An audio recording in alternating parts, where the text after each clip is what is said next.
Animal Dreams opens with a brief chapter narrated in the third person, from the point of view of Doc Homer. This establishes a double narrative voice, which switches between dreams and memories of the past and events of the present. Doc Homer remembers his daughters, Cody and Hallie, when they were young. Their mother is dead. In the second chapter, narrated by Cody in first person, the plot line begins. Hallie leaves Tucson, Arizona, where she was living with Cody and Carlo, for Nicaragua. She plans to assist the newly established communist regime with their crop cultivation. Shortly thereafter, Cody also leaves Tucson, returning to her small rural hometown, Grace, to care for her ailing father and to teach high school biology.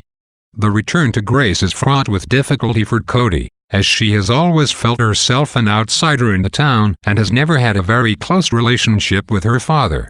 Her return home raises the specter of several mysteries surrounding Cody and her family's past: her failure to hold a medical license despite her attendance at medical school, the deaths of her mother and of her child, and the relationship of her family to the rest of the community. In Grace, Cody stays in her friend Emelina Dominguez's guest house. As the two women talk, Cody's high school relationship with Lloyd Peregrina is revealed. Lloyd, a friend of Emelina's husband JT, still lives and works in town. Revisiting Grace, Cody is again struck by her feeling of being an outsider. Cody and Hallie's mother died shortly after Hallie's birth. At the age of 15, Cody became pregnant with and miscarried Lloyd's child. She never told anyone. Her father, the town doctor, was aware of the situation, but Cody still does not know this.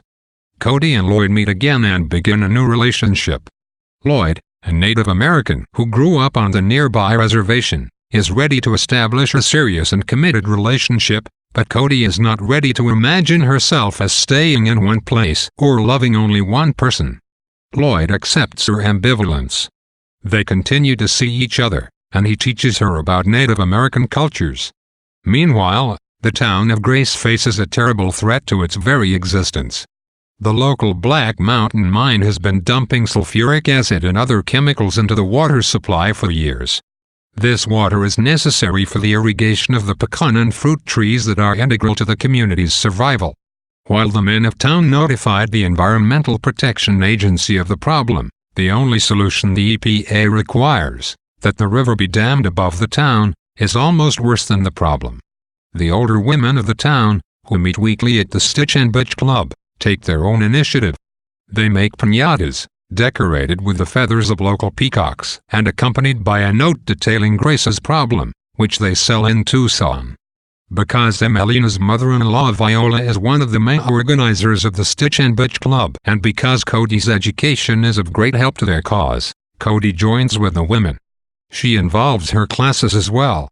As she becomes a part of the community effort to save the town, Cody also begins to learn more about her own family's past. It turns out that the story her father had always told her about their family, that they were outsiders in Grace while almost everyone else is related to one another, may not be exactly true. All this time, Cody and Hallie, who have always been extremely close, exchange letters. On Christmas Day, Doc Homer receives a call from Nicaragua informing him that Hallie has been abducted by the US-backed Contras. Cody is thoroughly distraught.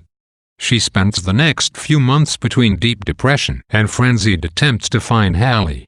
During this period, the efforts of the Stitch and Bitch Club gain an enormous amount of publicity, and finally an art dealer arrives in Grace who offers them a solution to their problems. They can apply to have Grace named a historic place and gain federal protection for their orchards and their water supply. In helping to document Grace's historic status, Cody learns more about her own family history. It turns out that both her mother and her father are natives of Grace and are related to everyone else in the community. Her father is descended from the black sheep of the founding Gracella sisters, and therefore he tried to change his name to pretend that both he and her mother were outsiders. Although everyone went along with his facade, the whole community is aware of the truth. This discovery combined with her involvement in Grace's present struggles allow Cody to slowly feel that she is less of an outsider, although she still does not plan to stay in Grace beyond the one-year teaching contract. Toward the end of the school year, Hallie's body is found in Nicaragua. The Stitch and Bitch Club filed a historic place petition, and the Black Mountain Mine declares that it will shut down and clean up the river. Cody leaves Grace to rejoin Carlo, not because she loves him but because he is moving on and she still feels a need to do the same. However, the plane she takes to join him has engine trouble and is forced to turn around. When they land safely back in Tucson, Cody immediately gets on a train and returns to Grace. She holds a memorial ceremony for Hallie, which all of Grace attends. As she buries the symbolic bundle in Duck Homer's garden plot, the two of them finally clear up the last of their secrets. Cody also tells Lloyd about his child that she lost. In the last chapter, we see that a year later, Duck Homer is dead, and Cody, still teaching at the high school, is again pregnant by Lloyd,